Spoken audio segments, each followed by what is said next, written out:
ইলিশের সয়লাভ রাজধানীর বাজার। এর ফলে দাম কমতে শুরু করেছে ইলিশের। 1 কেজি ওজনের ইলিশ মিলছে 1200 টাকায়, কমতির দিকে গরুর মাংসের দামও। এদিকে নিত্যপণ্যের বাজারও স্থিতিশীল বলে জানিয়েছেন বিক্রেতারা। তবে সবজির দাম নিয়ে মিশ্র প্রতিক্রিয়া ক্রেতাদের। রাজধানী বাজার ঘুরে রিপোর্ট করছেন মুস্তাফিজুর রহমান। থরে থরে সাজানো রূপালী ইলিশ। বড় সাইজের ইলিশের প্রতি ক্রেতাদের আছে বাড়তি আগ্রহ। বিক্রেতারা বলছেন, বড় সাইজের ইলিশের দাম কেজি প্রতি কমেছে 400 থেকে 500 টাকা।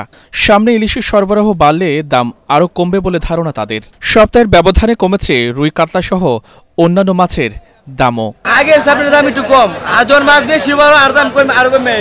আগের থেকে তুলনামূলকভাবে কম, কিন্তু এখনো সেরকম ভাবে কমেনি। রুই কাতলা মাছের দাম আগে ছিল 450 420, এখন বেচতেছি 380 400। বাজার ঘুরে দেখা গেছে 720 থেকে 750 টাকা কেজি দরে বিক্রি হচ্ছে গরুর মাংস, আর খাসির দর 1100 টাকা কেজি। গরুর বাজার এখন বর্তমানে একটু কম আছে। গরু 500 টাকা কেজি, 400 টাকা কেজি হইবে যদি ভারতের জেতা গরু আনতে, জেতা গরু মশাও দাম কমে যাবে। চাল ডাল সহ ভোগ্যপণ্যের বাজার রয়েছে স্থিতিশীল।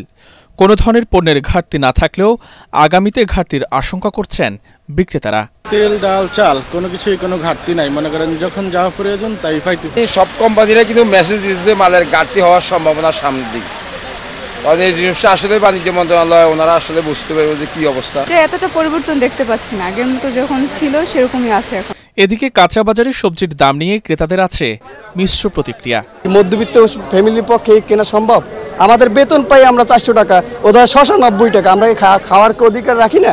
কচুর ছড়া কিনছি 10-12 দিন আগে 80-100 টাকা, 100 টাকা 90 টাকা। আর কাঁকরোল কিনছি 100 টাকা কেজি, 30-40 টাকা কম কেজিতে। মানে ইন্ডিয়া বর্ডার বন্ধ কারণে মরিচে আসতে পারে না, তাই মরিচের দাম বেশি। নতুন সরকারের কাছে যে কোনো মূল্যে নিত্যপণ্যের দাম সহনীয় রাখার দাবি সাধারণ মানুষের। মুস্তাফিজুর রহমান, এটিএন বাংলা, ঢাকা।